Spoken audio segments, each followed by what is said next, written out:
भगवता नारायणेन स्वयं व्यासेन ग्रथितां पुराणमुनिना मध्ये महाभारतम् अद्वैतामृतवर्षिणीं भगवतीम् अष्टादशाध्यायिनीम् अम्बा त्वामनुसन्दधामि भगवद्गीताद्वेषिणीम्।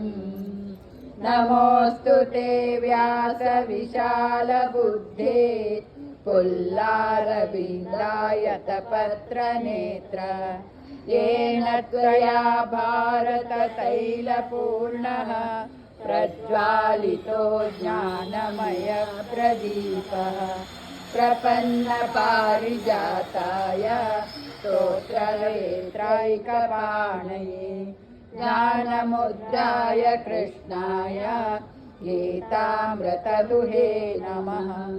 सर्वोपनिषदो गावो दोग्धा गोपालनन्दनः पार्थो वत्स सुधीर्भोक्ता दुग्धं गीतामृतं महत्। वसुदेवसुतं देवं कंसचाणूरमर्दनं देवकी परमानन्दं कृष्णं वन्दे जगद्गुरुं। भीष्मद्रोणतटा जयद्रथजला गान्धारनीलोपला शल्यग्राहवती कृपेण वहनी कर्णेन वेलाकुला अश्वत्थामविकर्णघोरमकरा दुर्योधनावर्तिनी स्तोत्रेणा खलु पाण्डवैरणनदी कैवर्तक केशव पाराशर्यवचः सरोजममलं एतार्धगन्धोत्कटं नानाख्यानककेसरं हरिकथा सम्बोधनाबोधितम्।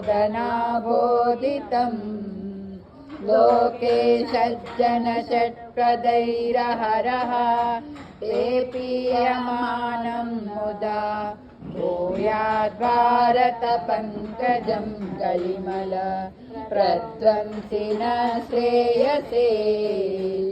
मूकं करोति वाचालं पङ्गुलङ्घयते गिरिं यद्गपातमहं वन्दे परमानन्दमाधवम्। यं ब्रह्मा वरुणेन्द्ररुद्रमरुतः तुन्वन्ति देवैस्तैः वेदैः साङ्गपदक्रमोपनिषदि गायन्ति यं सामगाः। ध्यानावस्थितदर्गतेन मनसा पश्यन्ति यं योगिनो यस्यान्त्यां न विदुः सुरासुरगणा देवाय तस्मै नमः।